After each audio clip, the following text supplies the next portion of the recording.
여러분 반갑습니다. 출애굽기 말씀 묵상 시간입니다. 출애굽기 구조를 다시 한번 말씀을 드립니다. 여러분 1장에서 14장까지는 출애굽 준비 장면이었습니다. 모세가 하나님 앞에 소명을 받습니다. 그리고 하나님께서 모세에게 이스라엘 백성을 애굽에서 건져내라는 사명을 주십니다. 모세가 바로와 맞붙어서 싸우기 시작합니다. 하지만 이것은 모세와 바로의 싸움이 아니라 하나님과 바로의 싸움이었습니다. 바로가 이스라엘 백성을 이제 자기의 노예로 삼았습니다. 이것은 매우 하나님 앞에서 잘못된 일입니다. 왜냐하면 이스라엘 백성은 하나님의 소유이며 하나님의 백성이었기 때문입니다. 하나님의 백성을 애굽 왕 바로가 무단 점유하고 또 예속화시킨 그 죄가 큽니다. 그래서 하나님께서는 그것을 심판하십니다. 10가지 재앙이 바로 그 심판으로 이어집니다. 피재앙, 개구리재앙, 이재앙, 파리재앙, 생축, 그리고 독종, 우박, 메뚜기, 흑암, 장자재앙, 이렇게 10가지 재앙이 이어집니다. 근데 마지막 이 10가지 재앙은 10번째 재앙은 장자재앙입니다. 여러분 이 애굽의 바로 왕의 이 왕자로부터 그리고 저 밑에 있는 종의 어떤 장자까지 그리고 생축의 모든 초태생까지 하나님께서 치십니다. 그런데 하나님께서 그러한 상황 가운데서도 이스라엘 백성의 장자는 지키십니다. 어떻게 합니까? 6월절 어린 양의 피가 그것을 가능하게 했던 것입니다. 자, 이렇게 해서 14장까지 하나님께서는 출애굽 준비 장면을 마치고 그리고 실제로 이제 홍해를 건너서 출애굽하게 합니다. 15장은 이제 홍해를 건넌 후에 모세가 하나님을 찬양하는 장면입니다. 그리고 16장부터 18장까지는 이제 시내산에 이르기 전 그 광야의 모습입니다.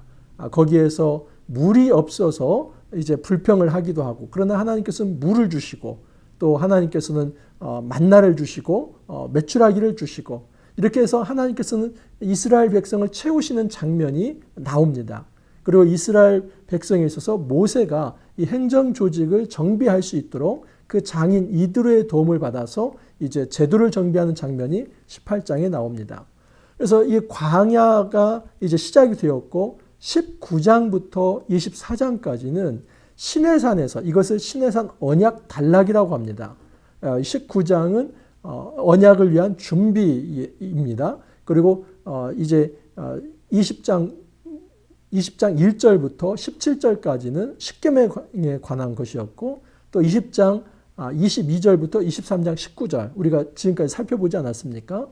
그것은 언약 법전이었고 24장이 그 언약을 체결하는 장면이었습니다.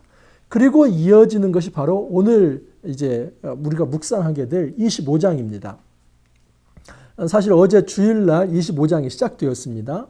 오늘 말씀은 어제 말씀과 연결되기 때문에 주일 것과 같이 이제 생각을 해볼 것입니다.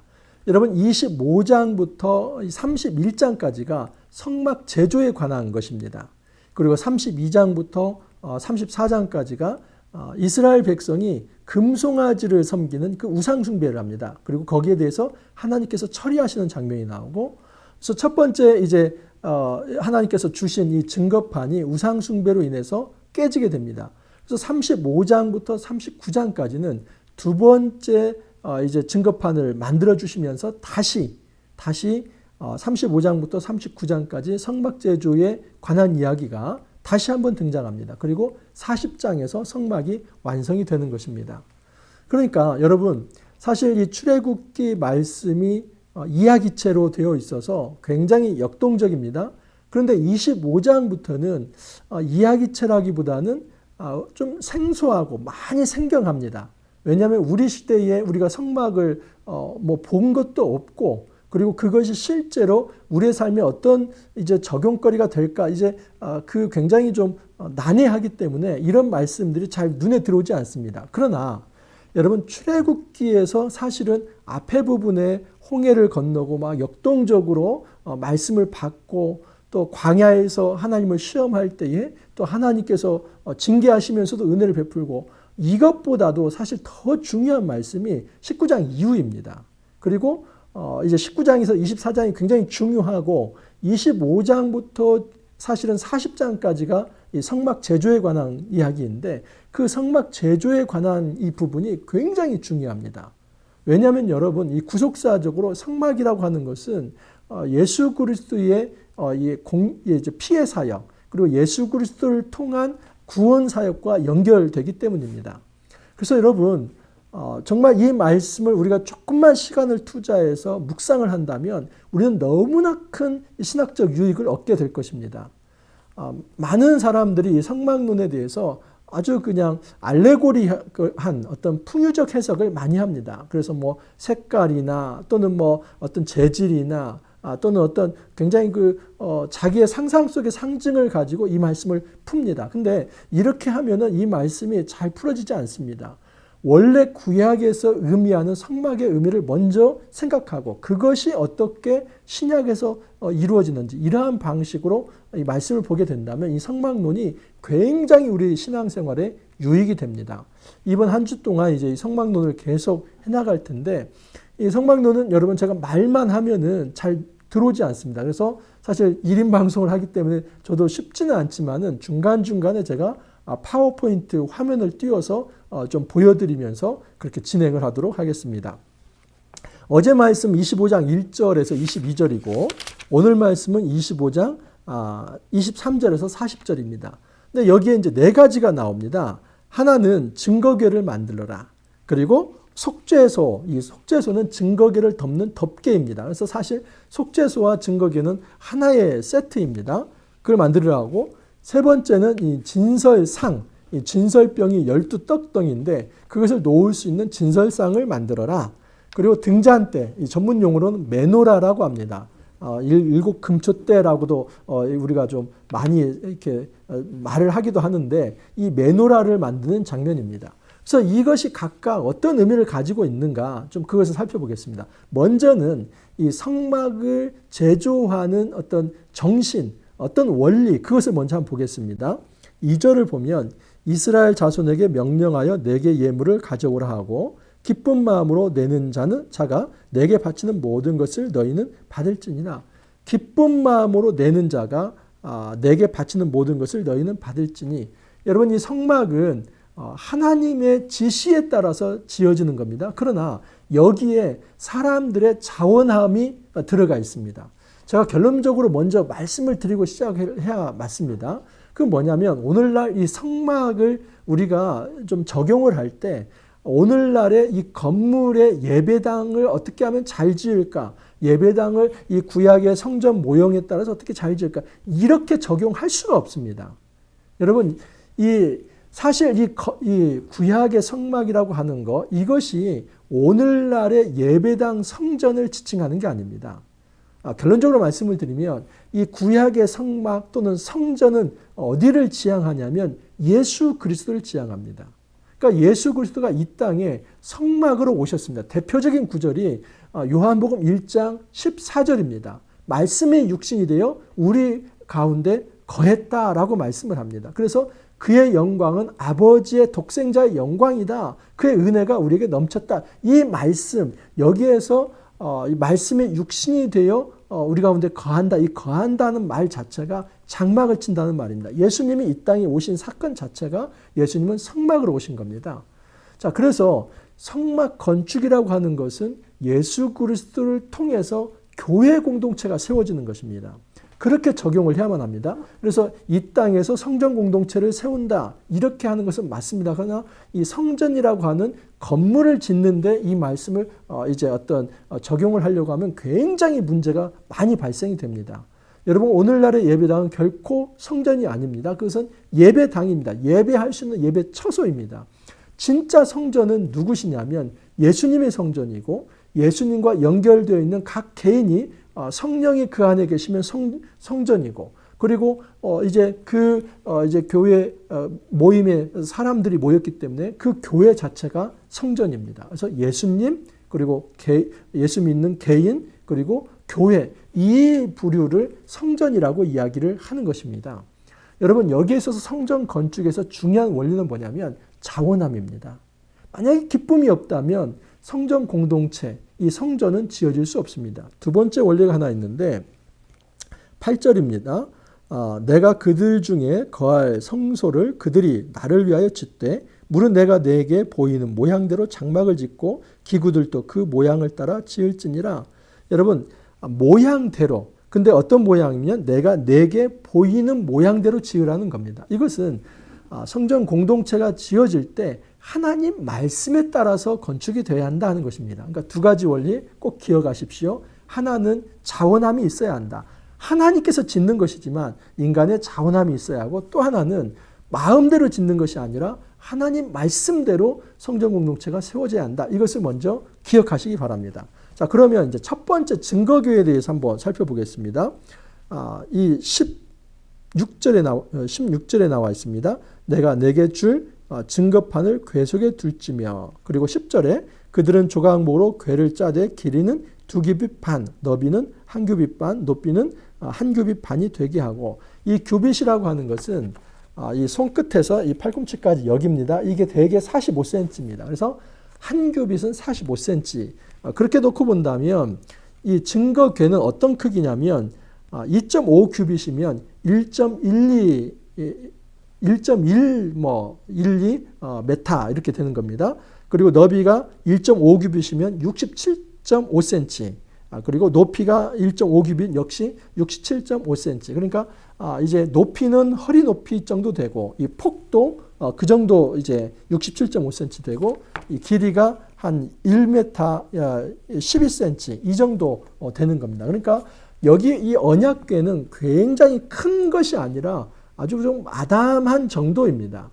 여러분, 우리가 한 가지 정리할 것이 있는데, 이스라엘의 이 성막과 이집트의 성전, 고대 근동의 다른 나라의 성전은 비교가 되지 않을 정도로 이스라엘의 성막은 작습니다. 실망하셨습니까? 여러분, 하나님께서는 성막의 크기를 가지고 그 성막 자체를 섬기는 우상 숭배에 빠지는 그것을 하나님께서 원하시는 것이 아닙니다. 성막에서 중요한 것은 상징적 요소들입니다. 하나님의 임재, 그리고 하나님의 말씀의 통치, 이것이 중요한 것이지, 그 어떤 압도되는 규모를 통해서 사람을 통치해 나가는 또 다른 이데올로기, 통치 이데올로기가 되어서는 안 된다는 겁니다. 그래서 하나님께서는 다른 이방의 성전보다도 월등하게 작게 만드십니다. 왜냐하면 그 어떤 성전이나 규모, 여기에 매료되는 것이 아니라 이 성막에 임재하시는 그 하나님을 바라보게 하기 위해서입니다. 이 증거궤라고 하는 것이 그렇게 크지 않습니다. 이거 증거궤 또는 법궤, 언약궤 그럽니다. 증거궤라고 하는 것은 왜 증거궤라고 하냐면은 증거판이 그 증거궤 안에 들어가기 때문입니다. 증거판은 어렵지 않습니다. 여러분 두 돌판 아시죠? 그 두 돌판에 십계명이 쓰이는데 그것을 증거판이라고 합니다. 증거판, 그 증거판이 들어가 있는 궤이기 때문에 그것을 증거궤라고 얘기를 하는 겁니다. 자, 그런데 또 하나 그 증거궤를 덮는 게 뭐냐면 속죄소입니다. 17절 보면 순금으로 속죄소를 만들되 길이는 2규빗 반, 너비는 1규빗 반이 되게 하고, 금으로 그룹 둘을 속죄소 두 끝에 쳐서 만들되 한 그룹은 이 끝에 또 한 그룹은 저 끝에 그 속죄소 두 끝에 속죄소와 한 덩이로 연결할지며. 그래서 이 속죄소라고 하는 것은 그 언약궤, 증거궤를 덮는 덮개다라고 말할 수 있습니다. 근데 그 덮개 위에 여기 보면은 케루빔 그럽니다. 복수로는 케루빔하고 단수로는 케루브 하는데, 이 한글로는 그것을 음역을 해서 그룹이라고 합니다. 근데 이 소그룹 할 때 그 그룹이 절대 아닙니다. 그게 아니라 하나님이 부리시는 어떤 천사를 이제 말합니다. 그 어떤 명칭인데, 그 케루빔이 두 개가 이렇게 있는 겁니다. 그래서 이만한 어떤 이 언약궤 위에 케루빔이 이렇게 날개를 맞대고 이 끝 저 끝에 있다, 이런 겁니다. 자, 우선 제가 좀 모형을 먼저 말로 하고 그 다음에 그림을 보여드리겠습니다. 그 다음에 25장 30절을 보면 상 위에 진설병을 두어 항상 내 앞에 있게 할지니라 해서 23절부터 30절까지 진설병 상을 만들게 합니다. 진설병이라고 하는 것은 디스플레이, 전시한다는 겁니다. 근데 뭘 이렇게 전시해 뒀냐면 거기에 떡, 이 어떤 이스라엘 백성의 그 어떤 빵이죠. 그 떡을 12덩이를 놓게 합니다. 그래서 이렇게 6개 또는 6개에서 12덩이를 놓게 합니다. 근데 이 12덩이 떡은 무엇을 상징하냐면 이스라엘의 12지파를 상징합니다. 자, 그 다음에 마지막은 등잔 때 메노라입니다. 31절 이하를 보면 너는 순금으로 등잔대를 쳐 만들되 그 밑판과 줄기와 잔과 꽃받침과 꽃을 한 덩이로 연결하고 가지 6을 등잔대 곁에서 나오게 하되 다른 3가지는 이쪽으로 나오고 다른 3가지는 저쪽으로 나오게 하며 그래서 이제 이 그 메노라가 이렇게 3줄기가 양쪽으로 있고 가운데 한 줄기가 있어서 그 등잔대를 하나, 둘, 셋, 넷, 다섯, 여섯, 7개. 7개의 등잔대를 놓고 거기 불을 밝히는 거. 이 등잔대가 바로 전문용어로 메노라라고 합니다. 자, 그러면 한번 그림을 제가 한번 보여드리도록 하겠습니다.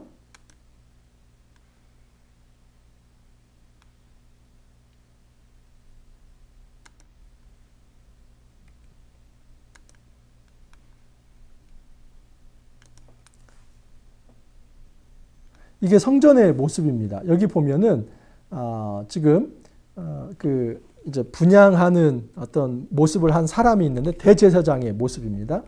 그 앞에 있는 게 분향단이고 그리고 그 뒤쪽에 지금 메노라라고 하는 7 그 등잔대가 있습니다. 그리고 그 메노라 바로 정면에 뭐가 있냐면 이 12떡 덩이가 담겨 있는 진설병 상이 있습니다. 그리고 그 커튼 이제 안쪽에 있으면 그 날개 2개가 이렇게 모아져 있는 부분이 있는데 그게 바로 언약궤입니다. 자, 이렇게 지금 사람이 서 있는 이 공간을 성소라고 합니다. 코데시 성소라고 합니다. 그리고 이제 안쪽에 있는 그 지성소를 코데시 하카다쉼 그렇게 합니다. 그래서 사실은 코데시 2개를 쓴 겁니다. 코데시 하면은 거룩한 곳, 코데시 하면은 굉장히 거룩한 곳. 그래서 지성소라고 그렇게 공간을 나누게 되는 것입니다. 자, 그 다음 보시면 이게 바로 지금 언약궤입니다. 그 언약궤 그 뚜껑 있죠. 그 뚜껑이 카포레트라고 합니다. 카포레트라는 말은 덮다는 의미입니다. 덮다라는 말인데 그 덮다라고 하는 것이 속죄라고 하는 의미입니다. 이따 설명을 드리겠습니다. 근데 그 뚜껑 위에 저렇게 천사 둘이 이렇게 날개를 맞대고 있는 모습이고 그 아래가 바로 언약궤입니다. 그래서 언약궤를 덮는 것이 속죄소다. 그렇게 이해하시면 좋겠습니다. 자, 그리고 이것이 바로 진설병 상입니다. 그 진설병 상 위에 지금 12떡 덩이가 6개씩 해가지고 12떡 덩이가 담겨져 있는 것입니다. 자, 그리고 이것이 바로 메노라입니다. 한번 세어보십시오. 등잔대가 몇 개인지. 왼쪽에 3개, 오른쪽에 3개, 그리고 가운데 하나. 그래서 7개의 이 등잔대가 있습니다. 그리고 그 밑에는 이제 꽃받침들이 있습니다. 자, 그러면 이것이 무엇을 상징하는지 그걸 한번 좀 생각해 보도록 하겠습니다. 제가 한번 말로 말씀을 드리면 여러분 이 증거궤라고 하는 것은 그 안에 뭐가 담겨 있냐면 증거판이 담겨 있습니다. 근데 여러분 이 증거판이라고 하는 것은 나중에 모세가 어디서 받게 되냐면 이 증거판은 시내산 정상에서 받습니다. 근데 이 증거판은 하나님이 손수 하나님의 손가락으로 쓰셨다고 말씀을 합니다. 이것은 하나님이 주신 겁니다. 근데 이게 왜 증거판이냐면 언약에 대한 증거이기 때문입니다. 여러분 언약이 있고 그 다음에 법이 있는 것입니다. 언약이라고 하는 것은 어렵지 않습니다. 하나님이 왕이 되시고 그리고 우리는 그의 백성이 되는 이 왕과 백성의 관계 맺기가 바로 언약입니다. 그래서 하나님이 우리의 여호와 되시고 우리는 그의 백성이 된다. 이 언약 관계 안으로 들어가는데 그것을 증거하는 것이 바로 이제 십계명이고 또 그 십계명을 확장시킨 것이 이제 20장 22절에서 23장 19절에 언약 법전인 것입니다. 그래서 이 언약판이라고 이 증거판이라고 하는 것은 하나님과의 관계를 증거해주는 규례들입니다. 이 말씀에 순종하는 백성은 하나님의 언약 백성이다. 그것을 이야기하는 겁니다. 그래서 시내산 위에서 그 말씀을 주셨는데 그 언약의 증거판이 어디에 담기냐면 아까 제가 보여드렸던 언약궤 안에 들어가는 겁니다. 그리고 그 언약궤는 어디에 안치가 되냐면 아까 보여드렸죠. 지성소 안에 안치가 되고 이 성막은 모든 공동체의 가장 중심에 있습니다. 그러니까 논리적으로 어떻게 된 거냐면 하늘 위에서 하나님께서 시내산에서 모세에게 말씀을 주셨고 그 말씀이 이 땅에 내려와서 성막에 안치되는 겁니다. 이 성막은 하나님의 임재의 자리인데 이 땅에서 이스라엘 백성, 하나님의 백성의 특징은 말씀 중심의 사람이 되어야 한다. 이것이 굉장히 중요합니다. 그래서 이 증거궤라고 하는 것은 하나님의 임재를 상징하고 하나님은 말씀으로 임재하신다. 그리고 말씀으로 임재하시는 하나님 중심으로 살아가는 것이 신앙인의 중요한 특징이다. 그것을 이야기합니다. 속죄소, 이 속죄소가 아까 카포레트라고 했죠. 이 카포레트라고 하는 것은 덮개라는 겁니다. 이 동사 카파르에서 오는데 속죄하다 하는 말도 여러분 이 카파르입니다. 근데 이 카파르라는 말은 우리가 되게 속죄하다 하면은 씻어낸다 또는 죄를 없애준다 이런 식으로 먼저 생각하는데 사실은 덮는 겁니다. 덮는다는 것은 보호와 하나님의 은혜를 상징합니다. 그래서 우리가 죄를 이제 속죄 받는다는 의미는 철저하게 무엇이냐면 하나님의 덮으심으로 하나님의 은혜로 이루어진다 하는 것을 이야기하는 것입니다. 이 더 깊은 얘기가 사실은 민수기 8장에 나와 있는 이제 대표의 원리에 담겨 있습니다. 여러분 레위인들을 하나님께서 이스라엘 장자의 대표로 삼으시고 그들을 내 것이라고 얘기합니다. 근데 그 레위인들이 이스라엘 백성을 대신해서 이제 드려집니다. 이 과정을 속죄라고 표현을 합니다. 이런 의미에서 예수 그리스도의 십자가 사건, 대표하시고 대신하시는 이 십자가 사건이 우리의 모든 죄를 덮으시는, 그래서 우리를 하나님 앞에서 이제 은혜의 사람으로 살게 하는 이 의미가 바로 속죄소의 의미입니다. 그래서 이 속죄소는 사실은 예수 그리스도의 십자가를 통해서 완성된다라고 말할 수 있습니다. 그리고 이 진설병이라고 하는 거, 아까 말씀을 드렸는데 이 진설병과 메노라는 같이 봐야만 합니다. 이 남쪽에, 성전의 남쪽에 메노라가 서 있고 그 맞은편 북쪽에 진설병이 있습니다. 근데 성경 오늘 말씀 보면은 이런 말씀이 있습니다. 37절 보면 등잔 7을 만들어 그 뒤에 두어 앞을 비추게 하며, 그 앞이 뭐냐면 진설병을 비춘다는 겁니다. 다시 말해서 이 빛이라고 하는 것은 하나님의 빛입니다. 하나님의 임재인데 하나님의 빛이 누구를 비추냐면 12지파를 비추는 그것을 상징합니다. 그러니까 이 성소라고 하는 곳은 하나님의 임재의 자리이고 그 성소의 자리에 백성이 들어와서 하나님의 빛을 받으면서 그곳에서 생명을 누리고 그곳에서 거룩을 체험하는 이 자리가 바로 성소의 자리다라고 말할 수 있습니다. 정리하면 여러분, 이 성막에 있어서 성소, 지성소 이게 굉장히 중요하고 성소 안에는 지금 이제 메노라와 진설병 상이 있고 지성소 안에는 언약궤와 속죄소가 있다. 이것을 말씀을 드린 겁니다. 근데 여기서 중요한 건 뭐냐면 하나님과 백성의 만남입니다. 하나님께서 언약의 이제 왕으로서, 때로는 언약의 신랑으로서 임하시고 우리는 언약의 백성으로서 언약의 신부로서 거기에 나아가는 것입니다. 그래서 그 언약 관계 안에서 하나님의 거룩의 동참에 들어가는 곳이 바로 성전이다라고 말할 수 있습니다. 근데 여러분, 이 성전은 아무나 들어가지 못했습니다.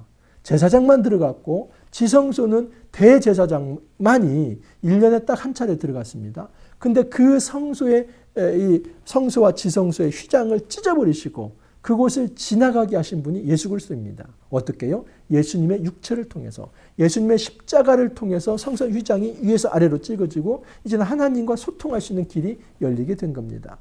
이 땅에서 우리가 어떤 또 다른 건물로서의 성전에서 하나님을 만나는 것이 아니라 예수님의 십자가 사건을 통해서 만들어진 이 성전 공동체를 통해서 이제 하나님을 만나는 것입니다. 우리가 예수를 믿으면 하나님을 만날 수 있습니다. 왜냐하면 이 땅의 성전은 예수님이기 때문입니다. 우리가 건물이 아니라 예수 그리스도가 성전이라는 것을 생각하면서 예수 안에서 아름다운 성전 공동체를 만들어 나갈 수 있기를 간절히 소망합니다.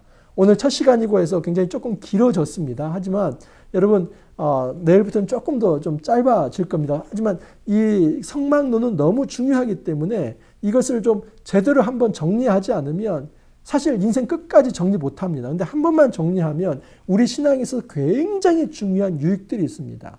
나의 구원이 어떻게 오게 되고 예수님께서 어떻게 이 땅에 성전으로 오셔서 우리를 구원하였는지 이 모든 배경이 구약에 담겨 있기 때문입니다. 이제 앞으로 진행되는 31장까지 성막론 우리가 좀 힘들지만 우리가 잘 정리하면서 신앙의 유익이 있기를 간절히 소망합니다. 함께 기도합니다. 주님, 우리가 성막론을 이제 다뤄갈 수 있게 하여 주시니 감사합니다. 대장정이 시작되었습니다.